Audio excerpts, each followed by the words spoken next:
Estamos aqui para dar voz ao povo, em defesa dos cidadãos,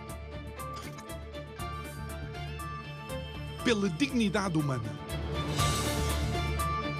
Todos temos deveres, mas também todos temos direitos. Será que existe justiça? Isto é o povo a falar.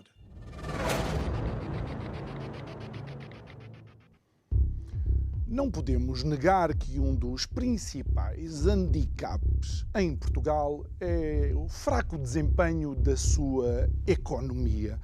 Confinada há mais de 2 décadas, podemos dizer que a economia conheceu o confinamento ainda antes da emergência sanitária. A verdade é que vamos sendo alimentados de alguma forma com manchetes e aberturas de telejornais que são autênticos atos de ilusionismo. Falam de convergência com os parceiros europeus, falam de crescimento acima da média das outras economias portuguesas, mas tão depressa aparecem, exatamente com a mesma velocidade se desvanecem no ar. Boa noite, o meu nome é João Nuno Pinto e isto é o Povo a Falar. Estou consigo de segunda a sexta-feira, neste mesmo horário, emissão em simultâneo Curiacos TV, Rádio Vida 97.1. E o tema para este mês de junho, não podia ser outro que não estar ligado a Camões. E porquê? Porque decidimos escolher como Tágidos o tema que é, por assim dizer, a nossa busca incessante de inspiração para aquilo que são as nossas conversas diárias. E tal como Camões foi buscar às ninfas do Tejo inspiração, tentamos nós ir buscar alguma. Mas olha, devo-lhe dizer que naquela que é a epopeia portuguesa por excelência, em 10 cantos, 1102 estrofes e 8816 versos, pelo menos Camões fez uma coisa que atualmente não acontece. É que não havia um herói individual. Nem 2 heróis individuais. A epopeia portuguesa tem como herói os Lusíadas, os filhos do Luso ou da Lusa, os portugueses. Mas olhando para o cenário atual, vendo os políticos egocêntricos que temos, vendo os partidos cada vez mais dissociados do português comum, daquele que no dia-a-dia tem que pensar se consegue atravessar o trânsito para chegar a tempo à escola do filho e depois chegar a tempo ao seu trabalho, com cada vez mais essa dissociação a acentuar-se, eu acho que não devemos ter ilusões quanto ao nosso futuro. E se você quiser ter ilusões, então aconselho a que proponha para Ministro da Economia ou das Finanças, peço desculpa, David Copperfield, Harry Houdini ou então o tão português Luís de Matos. Esses sim são os verdadeiros ilusionistas. Digo eu que não percebo nada disto.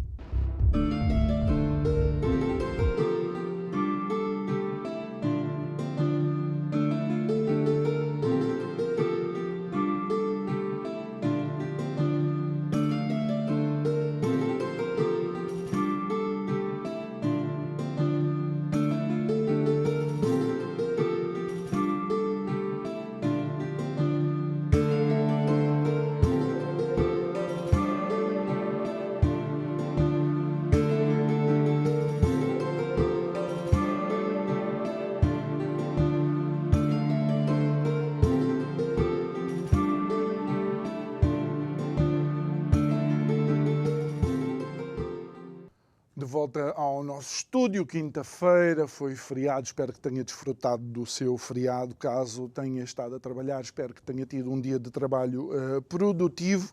É nosso convidado de hoje, o engenheiro Luís Mira Amaral. Creio que do muito que o senhor engenheiro tem desenvolvido, marca a sua presença nas 2 maiorias absolutas do professor Cavaco Silva. Muito obrigado por estar aqui connosco mais uma vez. Pelo menos o Camões tinha as Tágides para ir buscar a inspiração. De facto, o nosso país precisa de mudanças estruturais. E senhor engenheiro, há algum farol neste momento que nos ajude a antever um futuro diferente? Muito obrigado pelo convite, depois deste magnífico dia de feriado, em que eu sou um felizardo porque habito no microclima de Cascais e, portanto, venho claramente bem disposto num dia destes, mas eu aí tinha que fazer um comentário. O meu amigo falou em ilusionistas, conhecidos e prestigiados, mas eu devo dizer, eles são autênticos amadores face ao nosso Primeiro-Ministro. Esse é que é um verdadeiro ilusionista de grande gabarito. Porque isto é fácil explicar, entrando na sua questão, é que ele sobrevive, e menos mal, há 8 anos, sem produto, sem estratégia para o país, e no meio disto até conseguiu uma maioria absoluta. Isto é que é um ilusionista de alto gabarito, deixou Luís de Matos, que muito aprecio, e os outros que citou, a muitas milhas de distância. E, portanto, nós temos vivido num verdadeiro ilusionismo e até neste momento, em termos económicos, conjunturalmente, parecemos melhor do que seria previsto, mas depois temos mazelas estruturais que vão fatal e inevitavelmente afetar-nos a prazo, e se o meu amigo me der tempo, eu posso explicar claro 5 mazelas estruturais que, a meu ver, vão-nos condicionar o nosso futuro coletivo, porque eu acho que aqui não há milagres e eu não acredito na Virgem Maria nestas matérias. E vamos mesmo começar por aí, porque, usando aquilo que é o coletivo, Camões fez uma epopeia, todas as outras epopeias gregas apontam para um herói, não é? Um herói, seja mítico ou não. Mas nós, Camões, a nossa epopeia é coletiva.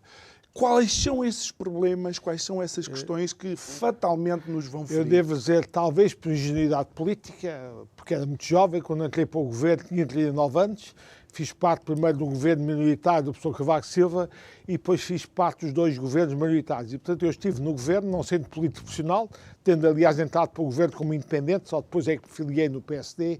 Eu estive no governo 10 anos e tive na altura a ingenuidade que nós podíamos fazer uma nova epopeia coletiva em termos da nossa entrada na União Europeia e em termos de sermos uma economia moderna, europeia e competitiva. E, portanto, à nossa escala, já não na epopeia do Camões, do grande poeta português, mas já numa epopeia mais moderna, achei que a sociedade portuguesa podia ter essa ambição de fazer uma epopeia transformando um país que vinha de um regime ditatorial, um país aqui periférico, pobre da Europa, que andou estupidamente embrenhado numa guerra colonial em vez de aderir a modos mais modernos de viver no mundo.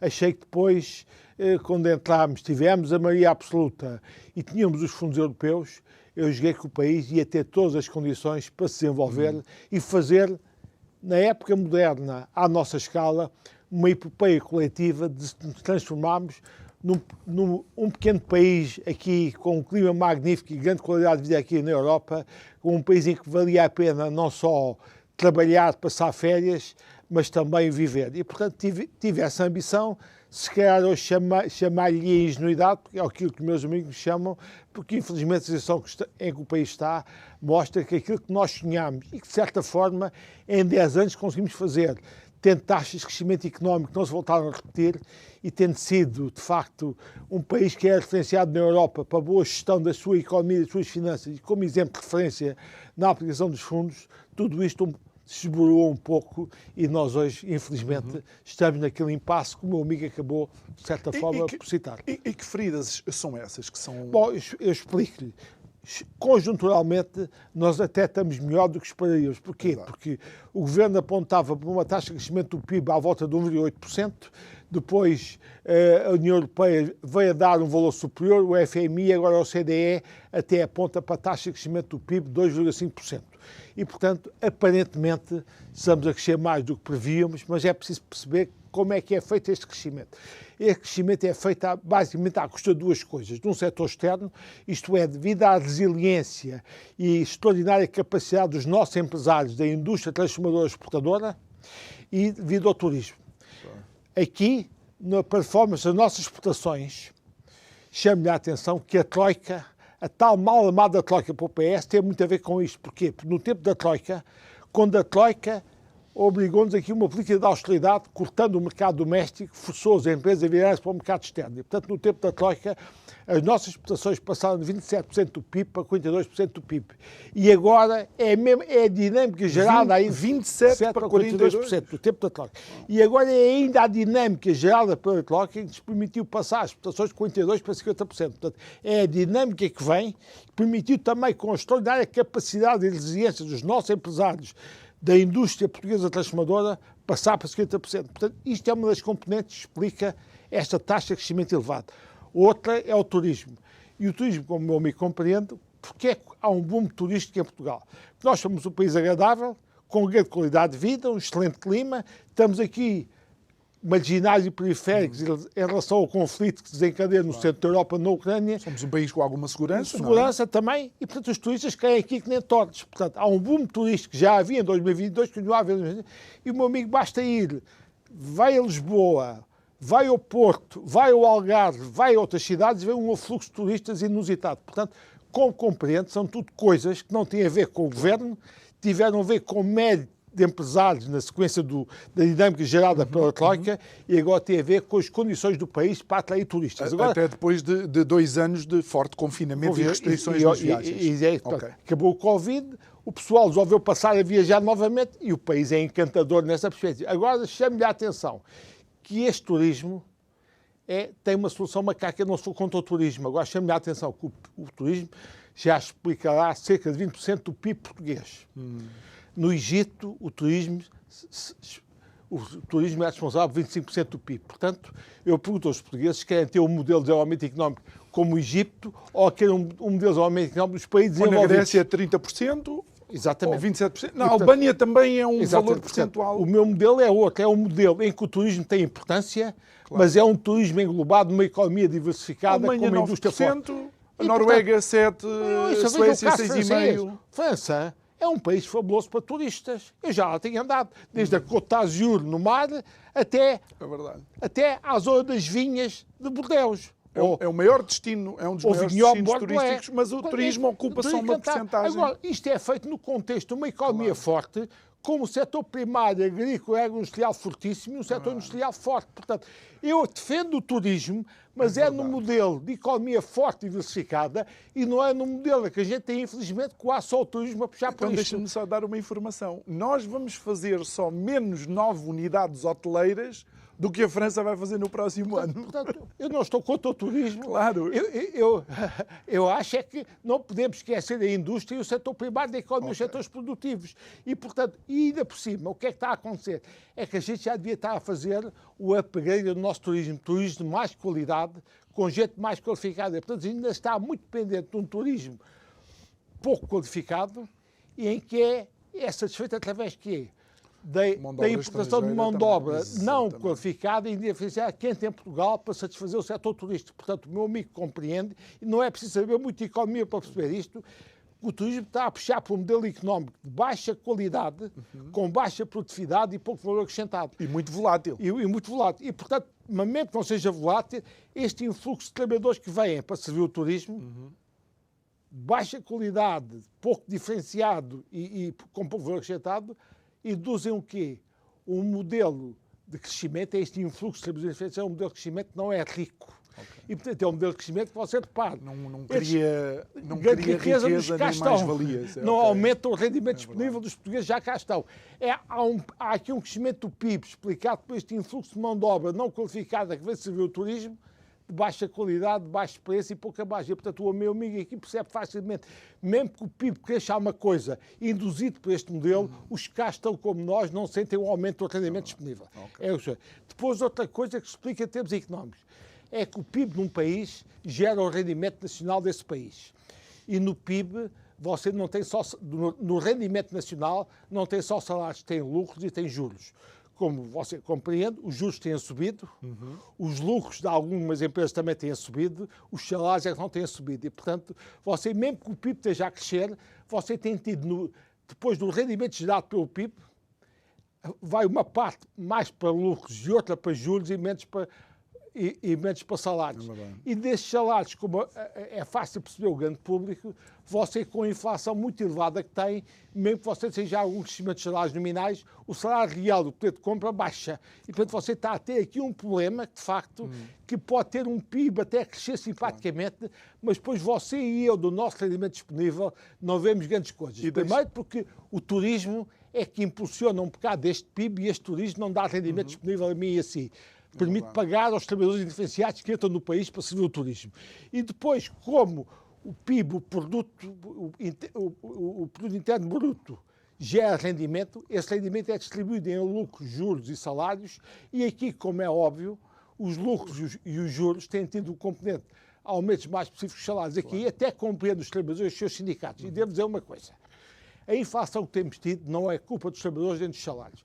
É aquilo que se chama tecnicamente uma inflação do lado da oferta. O que é que aconteceu? Houve um choque negativo sobre a oferta das economias pelo aumento dos preços da energia e do preço dos bens alimentares. Esse choque negativo, que significa que o produto interno é afetado em termos negativos por esse choque, também significa um aumento dos preços induzidos pelo aumento dos preços da energia e das matérias-primas alimentares importadas. Portanto, você está a ter uma inflação, tecnicamente, pelo lado da oferta, que os trabalhadores e os salários não são culpados. Agora, o que é que acontece nas economias? Depois há o efeito de segunda ordem, aquilo que se chama em inglês o second round effect. O que é que acontece? Quando desencadeia um fenómeno inflacionista, há algumas empresas que aproveitam o aumento dos preços para aumentar o preço do seu produto, ainda mais com o aumento com o nível da inflação.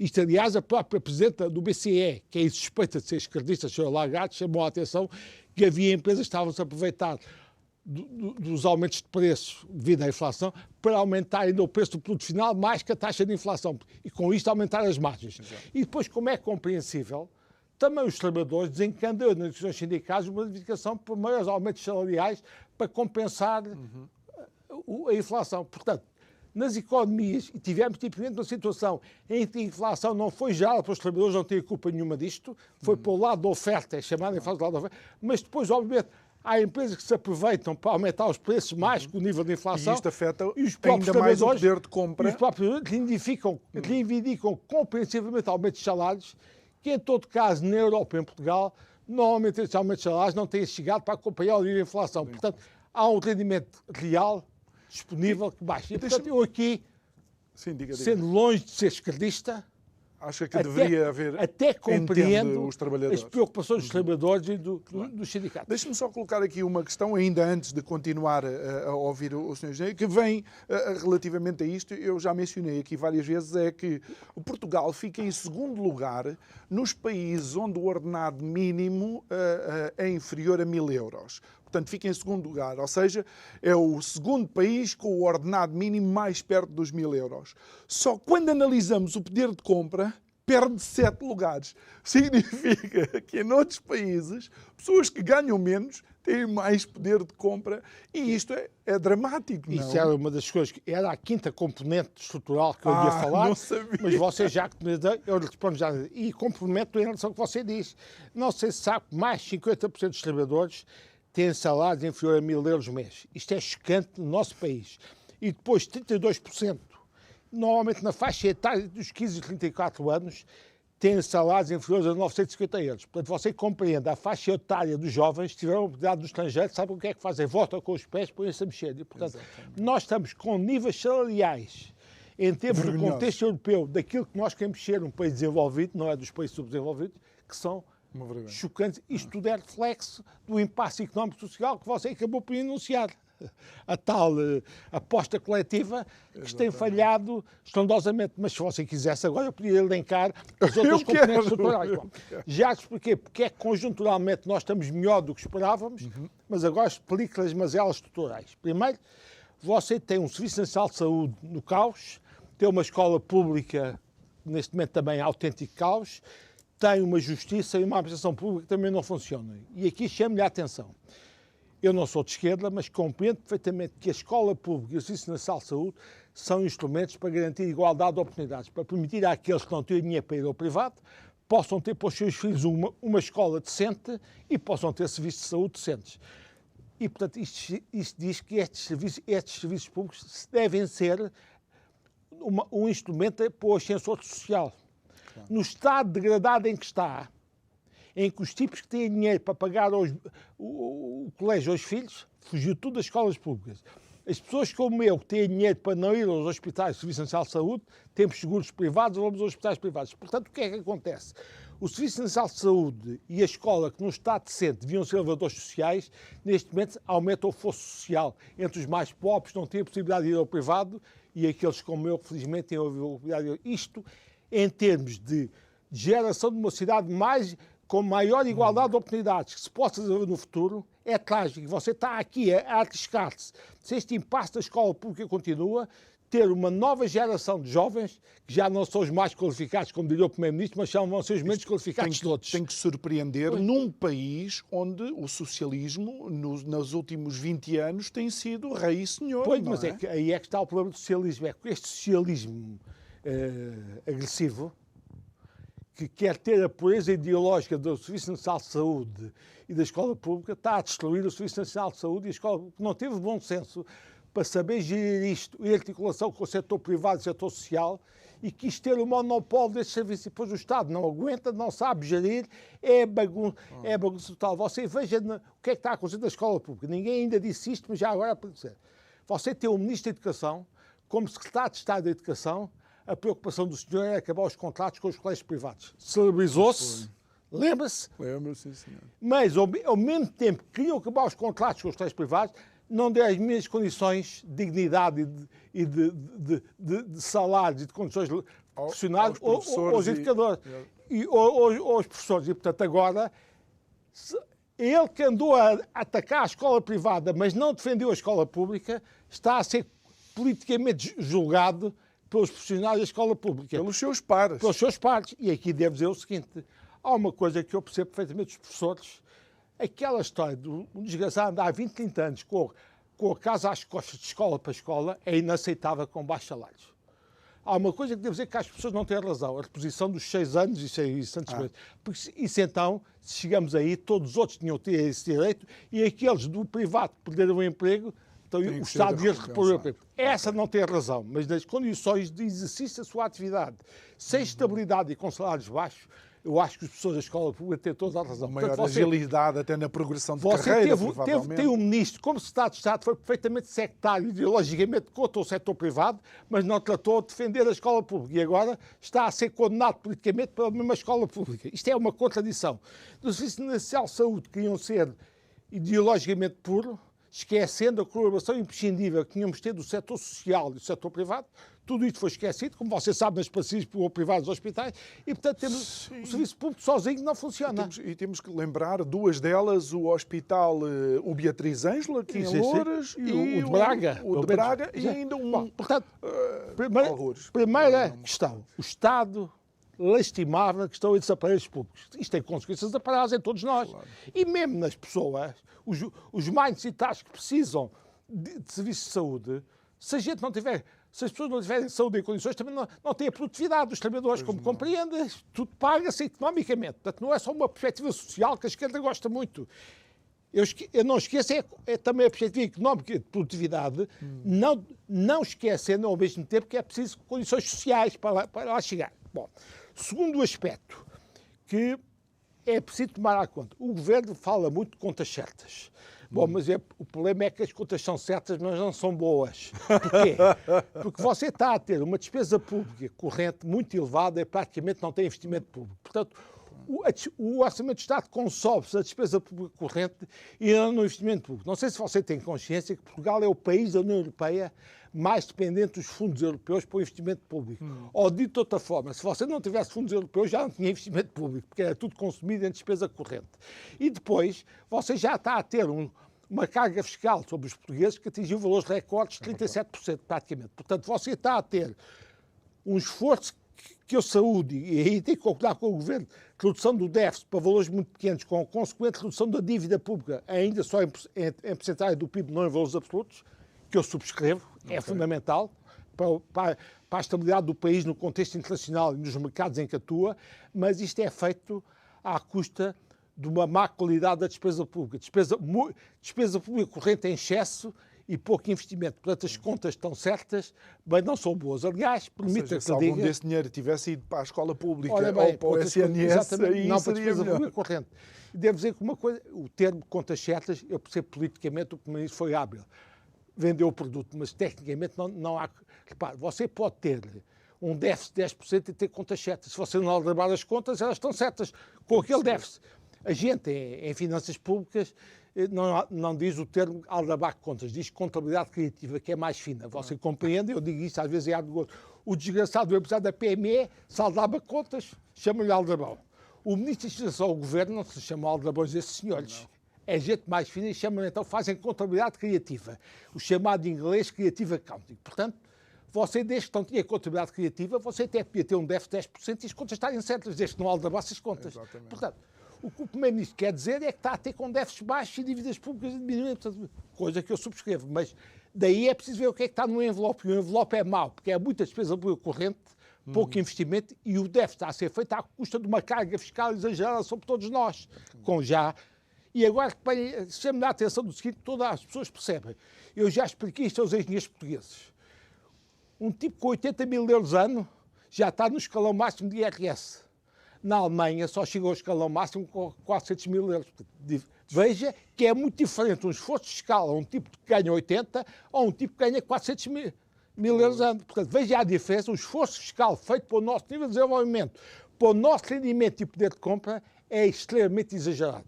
Portanto, nós estamos com um esforço fiscal brutal para aguentar as tais famosas contas certas. Exatamente. Portanto, o envelope é mau de despesa pública. Depois, a questão que eu já referi sobre o turismo. Você está a ter um mix de mão de obra desastroso para o futuro do país. Você está a entrar gente de mão de obra indiferenciada e estão a sair os jovens mais qualificados. Portanto, isto, obviamente, você compreende, não é preciso ter grande formação em economia para perceber que a gente vai ficar com um país cada vez com mais indiferenciados e pouco qualificados e menos qualificados. Portanto, isto vai-se pagar a prazo, não tenha dúvidas sobre isso. Terceiro aspecto. Quarto aspecto, que também não é despiciente. O famoso plano de recuperação e resiliência, aquilo que o Primeiro-Ministro gosta de chamar a bazuca, tem um problema de base que ninguém refere. É tudo muito entretido, a saber se o dinheiro está a ser bem aplicado, se não há fraudes, se há boa execução financeira. Mas há um problema de base que é que o dinheiro é quase todo, a maior parte é para o Estado e pouco para as empresas privadas. E o Primeiro-Ministro depois diz o seguinte, o dinheiro vai para o Estado, mas o Estado abre concursos e ganha as empresas privadas que recebem a massa através dos concursos que ganham. Pois é, mas que empresas privadas são essas? São empresas servidoras do Estado de bens não transacionáveis. Quando o modelo de desenvolvimento para uma pequena economia como a portuguesa é ter empresas de bens transacionáveis, empresas que vendem para os mercados externos. Portanto, este modelo do PRR é que a maior parte do dinheiro vai para o Estado e depois o Estado abre concursos para algumas empresas privadas ganharem, são empresas de bens não transacionáveis, servidoras do Estado. Quando o modelo para desenvolver uma pequena economia como a portuguesa é um modelo com empresas de bens transacionáveis. Portanto, moral da história, a maior parte do dinheiro que ia para o Estado devia ter ido para as empresas privadas de bens transacionáveis para apoiar um modelo em que a gente exporte com muito maior valor acrescentado para os mercados externos. Portanto, este modelo está errado. E se temos exemplos onde a exportação portuguesa foi absolutamente essencial para o desenvolvimento de determinados setores. Este modelo está errado de base. Depois, mesmo neste modelo, eu devo dizer, eu não buscava nada, até apoiava, que uma parte do dinheiro fosse para fazer a transformação digital da administração pública, da justiça, nas suas outras coisas. Mas transformação digital, o que é que significa? É pegar no dinheiro e fazer processos de reengenharia de processos das empresas com tecnologia digital e pessoas. Para agilizar. Tornar mais rápidos, mais eficientes, mais simples e mais amigáveis para o cidadão, cliente dos serviços públicos. O que é que, a meu ver, se está a fazer? Pega-se no dinheiro para comprar mais computadores e mais ligações à internet. E, portanto, isto significa digitalizar a burocracia. Você fica mais modernaço porque digitalizou a burocracia, mas melhorou alguma coisa. Mas a estrutura... Não mudou os processos, não fez reengenharia de processos. E, portanto, transformação digital significa reengenharia de processos com mais tecnologia e pessoas mais qualificadas. Nada disto está a ser feito. Portanto, você vai ter que gastar o dinheiro e isto até é chocante porque... Se você for ver, a banca portuguesa, as empresas portuguesas, já fizeram toda esta reengenharia com as tecnologias digitais. Portanto, nós em Portugal já temos consultores, empresas de integração de sistemas, eu próprio já fui administrador de 9 anos numa delas, que sabe chegar à administração pública, pegar com o dinheiro que existe e fazer a transformação digital da administração. Nada, isto está a ser feito. Esta é a quarta mazela. E a quinta era chamar-lhe a atenção que isto depois tem consequências no nosso rendimento disponível, nos nossos salários. E você está a ter um aspecto chocante. Se não fossem as transferências sociais e as pensões do regime social, você se calhar já tinha 50% da população portuguesa em estado de pobreza. Isto é chocante num país que há mais de 30 anos de integração europeia. E com 10 milhões de pessoas. Ou seja, só nem pouco, sequer mas um país sem grandes problemas sociais, com uma grande Exatamente. coesão, com um clima fabuloso, uma grande qualidade. Portanto, o que é que está a ser um país? E nem temos as ambiguidades regionais que tem Espanha, com processos de... Isto está a ser um país ótimo para os estrangeiros virem para cá viver. Obviamente vivem muito bem. Para os portugueses, apesar do país ter qualidade de vida, você está a ver que os portugueses começam a ter acesso aos melhores restaurantes, os melhores hotéis do país, quase não têm cá acesso. E porque nenhuma economia pode sobreviver só de serviços. Nós vamos aproveitar este momento, portanto, em que passamos pelas 5 mazelas estruturais que nos vão continuar a magoar. Condiciona o nosso futuro. E vamos até aos direitos do consumidor e depois seguimos a nossa conversa com o engenheiro Luís Mira Amaral. Até já.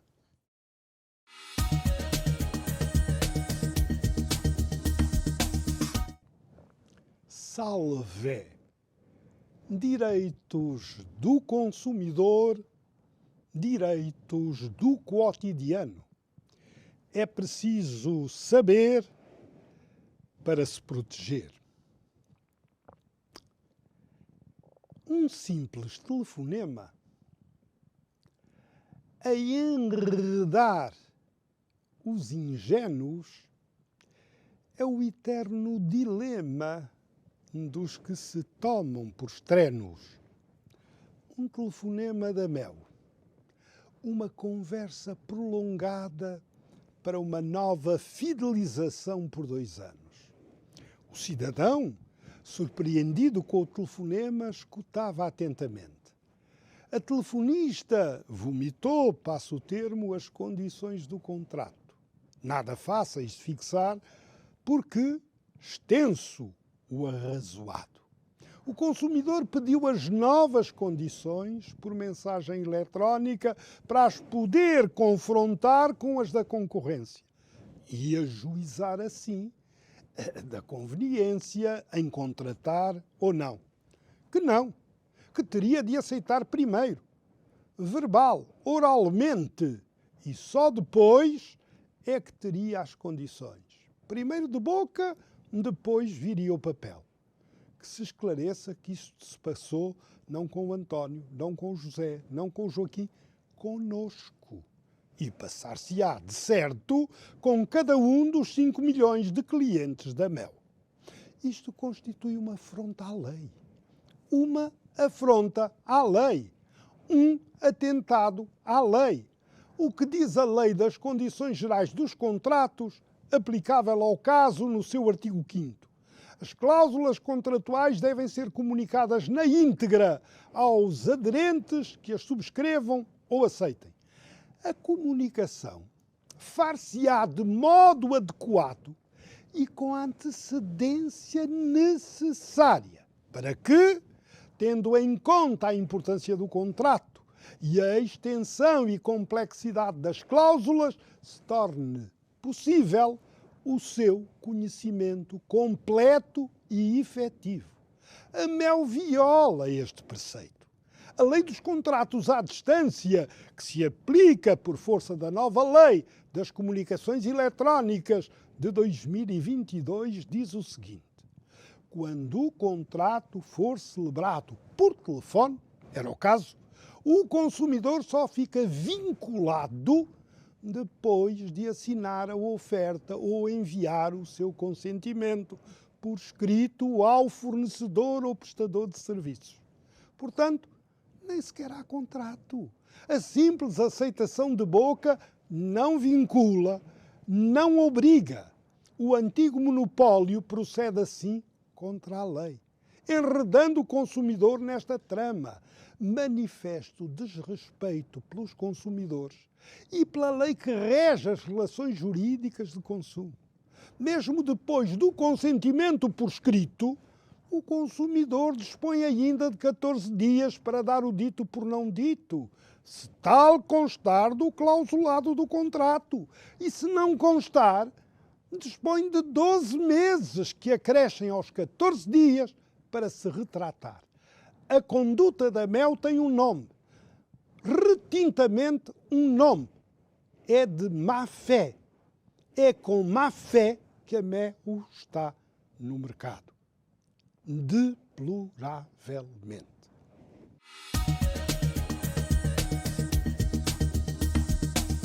De volta ao nosso estúdio, estamos a conversar com o engenheiro Luís Mira Amaral e senhor engenheiro, algo que aconteceu recentemente e que há quem ache que isso acaba por ter efeito naquilo que é uma redução de 40% no investimento estrangeiro no primeiro trimestre deste ano em Portugal, foi aquele pacote mais habitação que assustou tudo e mais alguma coisa.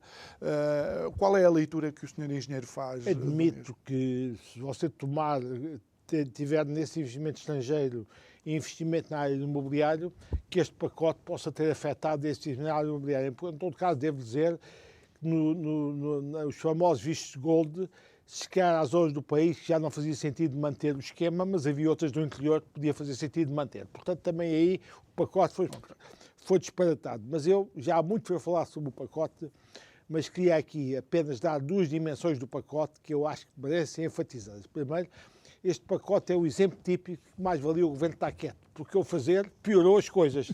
Quando afugentou os investidores com a famosa medida do arrendamento coercivo, afugentou os investidores, a produção de casas diminuiu, o investimento no imobiliário diminuiu, isto são factos estatísticos, portanto o governo afugentou.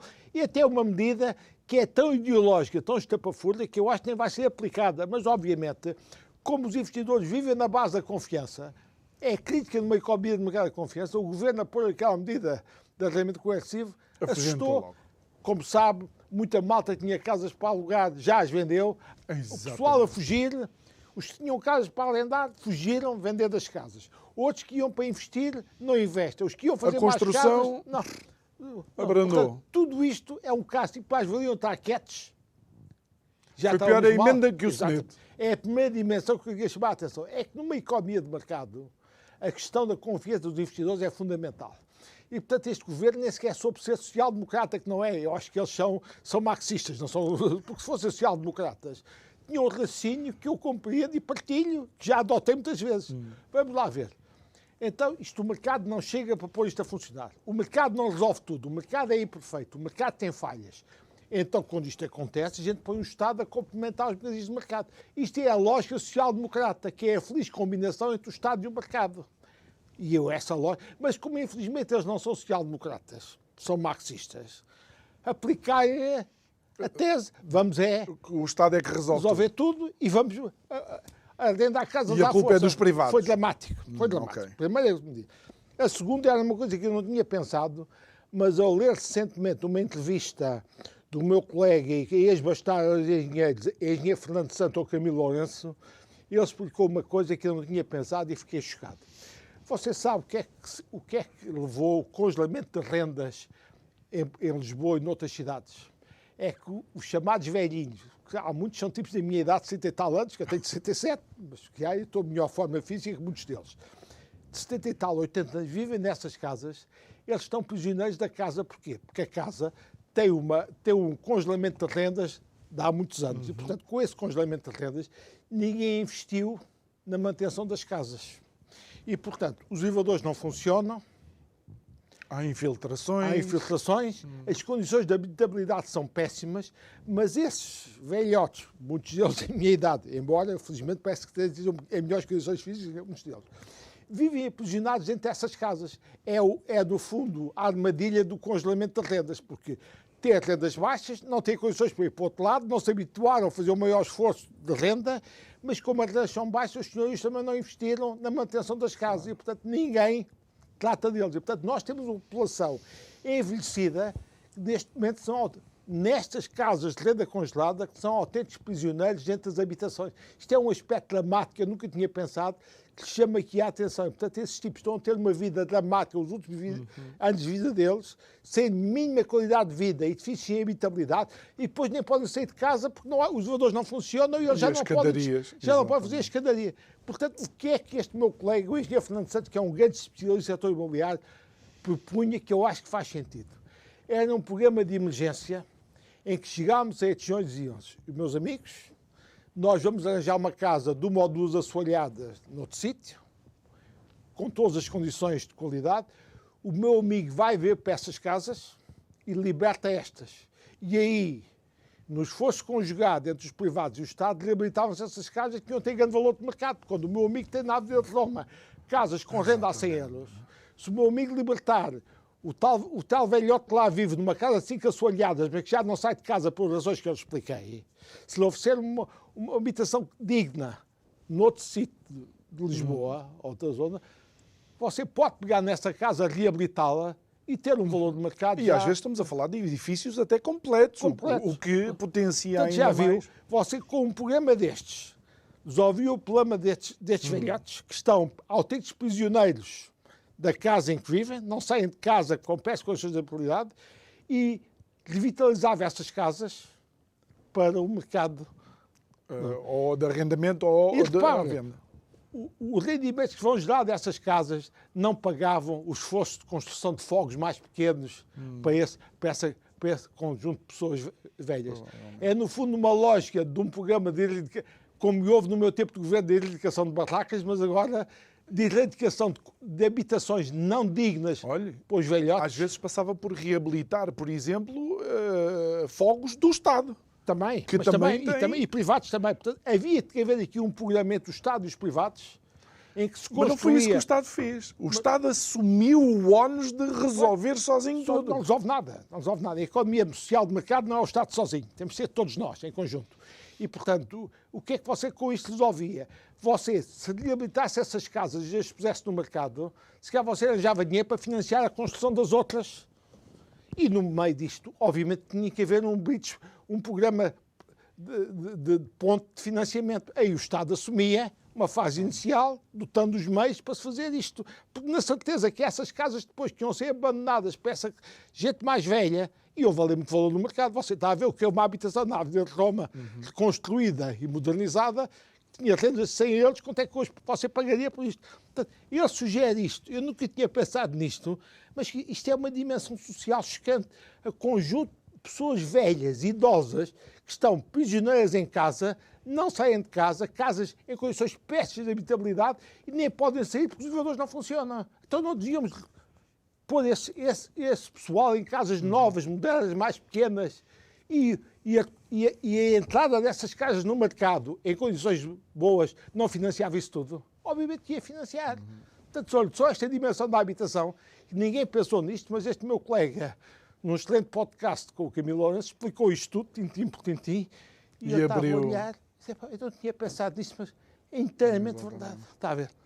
São estas duas dimensões porque a gente falou da habitação. Muito bem. E vamos então analisar algo que de alguma forma surpreendeu-me, mas enquanto estávamos ali a beber um café, o senhor engenheiro desmistificou esta situação daquilo que são os certificados da Forro e a questão da banca, porque havia uma emissão que era a conhecida letra E, que parecia que era muito benéfica, mas entretanto o Governo por simplesmente parou com isso. Pode-nos explicar um bocadinho? Olha bem, o que é que aconteceu? O Governo lançou uma emissão de certificados da Forro com uma taxa de juros indexada a Euribor a 3 meses, que mesmo que a Euribor suba, fica plafonada a 3,5. Portanto, nas condições atuais do mercado, no fundo, esta série de emissões, a emissão E, de certificados da Forro, daria, nas condições atuais do mercado, uma taxa de juros de 3,5% mais um prémio de permanência. É evidente que esquece aqui o prémio de permanência. Taxa de juros bruta. Você, como tem 28% de IRS, tem que pagar logo de IRS, logo, isto dá-lhe uma taxa de juros líquida para si de 2,5%. Ok. Que é, no fundo, aquilo que o Estado vai ter que pagar, porque você repara, o Estado, quando emite isto a 3,5% e você compra e desconta logo 28%, o Estado, em termos líquidos, só está a pagar aquilo que você recebe. Portanto, isto era uma emissão que dava 2,5% em termos líquidos. O que é que aconteceu? Esta emissão teve tal procura, foi de tal modo espetacular o sucesso desta emissão, que há uma coisa que se aprende da primeira aula de economia que a gente faz. É que se você está a ter uma oferta com uma taxa de juros de 3,5%, em que a procura é muito superior àquilo que você está a oferecer, é porque a taxa de juros está a ser extremamente atrativa. Portanto, o mínimo bom senso económico, e aqui falo como contribuinte, que nós como vamos pagar estas emissões, que o governo tinha que fazer e acabou por fazer agora, foi baixar a taxa de juros. Porquê? Porque estava a pagar excessivamente, porque com esta taxa de juros você estava a ter, o governo tinha uma procura por isto que era muito superior àquilo que podia oferecer. Portanto, estava a pagar excesso. E, portanto, entrou para uma emissão, a classe F, que é uma taxa de juros já nas condições objetivas de momento, para 2,5%, também com um PEM de permanência, que não é bem o mesmo do outro, mas o que interessa aqui, isso dá-lhe-á, em termos líquidos, contando os 28%, mas continua a ser um produto relativamente bom. Ora bem. E porquê é que a outra procura cedeu, não é? Ora bem, e chame-lhe a atenção toda a dimensão da dívida pública. É que você, com este excesso de emissões de certificados a foro, os certificados a foro já eram responsáveis por 5 a 15% de financiamento da dívida pública portuguesa. Como os certificados de aforo são subscritos por gente com pouca fidelidade ao produto, estava uma instabilidade na gestão da dívida pública muito grande. Portanto, para a gestão da dívida pública é preferível ter produtos tipo bilhetes e obrigações de tesouro, em que é mais permanente, o investidor é mais estável e permanente e, portanto, não dá problemas de pressões de tesouraria com investidores de curto prazo dos certificados de aforo. Portanto, há outra razão, porque isto estava a ser excessivo. Era a parcial da dívida pública era muito financiada... Só para que se entenda. Ou seja, a pessoa comprava, 3 meses depois chega lá, levanta o dinheiro, ponto final. E isso não interessa... Não é bom para a gestão da dívida pública. Uma parcela pequena é aceitável. Agora, mas nas condições económicas atuais... Já eram 5% da dívida pública e depois já ia triplicar para 15%. Ok, entendo. O governo tem toda a razão. Eu sou insuspeito de estar a favor do governo, como já expliquei anteriormente. Estou à vontade. Portanto, aqui não tem razão os que criticam o governo. A única coisa que eu digo é que o governo explicou isto mal, já devia ter explicado isto antes, se calhar atuado antes. E também o governo teve algum azar. É que houve um chairman de um banco que disse que o governo devia suspender os certificados de aforo. Como era o chairman de um banco, o que é que o pessoal entendeu? O governo está a fazer o jeito à banca. Acho que não é verdade, é injusto, mas o governo teve azar e atuou. Claro. E agora, porquê é que as pessoas foram para os certificados de aforo? Não se esqueça que nós, e é um inquérito do BCE que o diz, nós somos o país com a maior iliteracia financeira da zona euro. Portanto, as pessoas ou vêm depósitos ou vêm certificados de aforo. Não vêm mais nada. E como os depósitos, já lá vamos à banca, estavam a dar muito pouco, os certificados de aforo tiveram um grande sucesso e vão continuar a ter, mesmo com uma taxa baixada para 2,5%, porque ainda é muito superior à taxa que normalmente os bancos dão. E os certificados de aforo... Agora, a questão que eu lhe ponho, e falo por mim, tenho felizmente maior literacia financeira, eu já não estou no mercado português para investir. Eu vou ao mercado nacional e estou a comprar obrigações de empresas americanas ou europeias chamados investment grade, que são títulos bons para o nosso investimento, que estão a dar yields entre 3% e 4%. Portanto, eu não preciso de certificados de aforo para ter uma yield simpática. E mesmo no caso português, se as pessoas tivessem mais literacia financeira e o pudessem fazer, podiam ter ido comprar obrigações de tesouro e bilhetes de tesouro, que estão neste momento a dar yields ligeiramente superiores a 3%. Portanto, a tese que eu lhe ponho é que mesmo no mercado português tinha outras alternativas que não eram os certificados de aforo. Eram só que é aquela cultura que já vem já dão do avô. E já não vou tanto dizer, mas o Miguel Amaral é um privilegiado, tem acesso à informação de todo o mundo e já não está no mercado. Eu e alguns outros fazem o mesmo que eu. Claro. Portanto, a gente já está a comprar. Mas a informação está disponível para toda a gente. Sr. Engenheiro, no último minuto e meio, qual é o papel da banca nisto? Não, a banca, o que é que lhe aconteceu? A banca teve anos muito difíceis, porque, de facto, a margem financeira é muito baixa, porque as taxas de juros eram muito baixas e, portanto... E até a banca, quando punha dinheiro no BCE, tinha taxas de juros negativas, tinha que pagar para lá ter o dinheiro. Agora, quando as taxas de juros do BCE subiram, a taxa de juros variável tem um indexante, que é a Euribor, que está ligada à subida das taxas do BCE. Portanto, a banca, neste momento, as taxas de juros ativas dos empréstimos subiram muito. E, portanto, a banca aí está com taxa de juros, e nós até somos dos países com taxa O de dinheiro juros. foi muito barato durante muito tempo. E agora está a ser, agora é que está no normal. O período anterior era normal, agora é que estamos a entrar no normal. Portanto, a banca deu taxa de juros, está a ter taxa de juros dos empréstimos, taxa variável muito elevadas. Mas as pessoas esquecem-se, é que na Europa utilizava-se mais taxa fixa que taxa variável. Portanto, Exatamente, na igual época das taxas de juros baixas, a gente estava a pagar menos para taxa variável que os outros pagavam para taxa fixa. Exatamente. Agora, como as taxas de juros subiram, a gente paga mais para taxa variável que Está-nos a morder os os outros taxas. calcanhares. E do lado dos Para depósitos, o que é que terminar. acontece? A banca só está a transformar depósitos em crédito à volta de 60% a 70%, o que significa que não precisa de mais dinheiro de depósitos. Portanto, não precisa de mais dinheiro de depósitos. Obviamente não foi aumentar as taxas de juros dos depósitos, porque não precisava de dinheiro para emprestar. Logo, a banca não está Temos mesmo que competitiva terminar. em relação aos títulos certificados Muito da Folha e outros. Muito bem, senhor engenheiro Luís Mira Amaral, muito obrigado. Olha, e sabe uma coisa? Terminamos dizendo que, de facto, os heróis da nossa epopeia somos nós, portugueses. O resto, uma boa noite. Até amanhã.